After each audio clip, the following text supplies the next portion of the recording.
Now, I don't know Tavon Austin personally, but I'm going to go ahead and label him a liar. In the second quarter of Rams at Colts, Austin was back to field a punt and hits us with the "everybody get away, I'm not going to catch it" signal. 98 yards later, the Rams were up 21-0. Liar.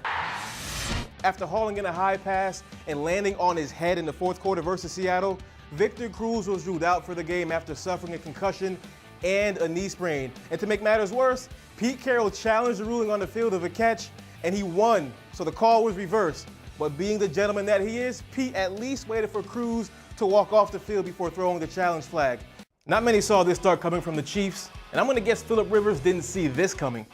Rivers was in Andy Reid's ear arguing something when Reid gives him a booty bump.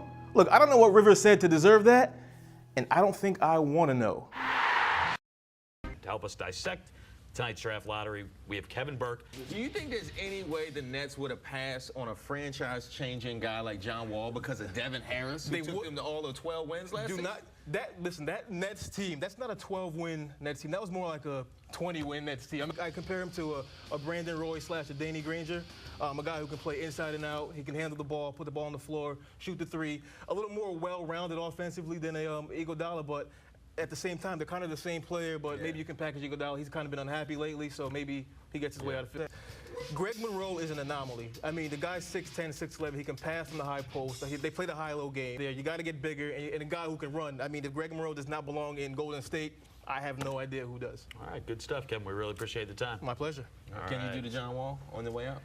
I will not do the John Wall. Yeah, well done. I appreciate that. You're welcome back now. All right, we got to go, but check out Kevin Burke's weekly podcast. Was that genuine shock, or did you have any idea that he was going to say, "I'm taking my talents to South Beach"? Was that genuine surprise? I'm not an actor. I'm not that good. You in commercials and stuff, man. You do your thing a little bit. Is it safe to assume that you're not fearful of recruiting challenges as a result of a potential move out of the conference? Is that fair to assume? Yeah, I'm not worried about that. If there's one guy who has that platform to talk to the NCAA to make a difference, I think it would be you. Have you thought about that? Have you approached the NCAA and say, hey, listen, if there's one, I'm from the Fab Five. I'm the face of the Fab Five, in my opinion. Have you approached the NCAA with this? What's your relationship like with Reggie Miller today?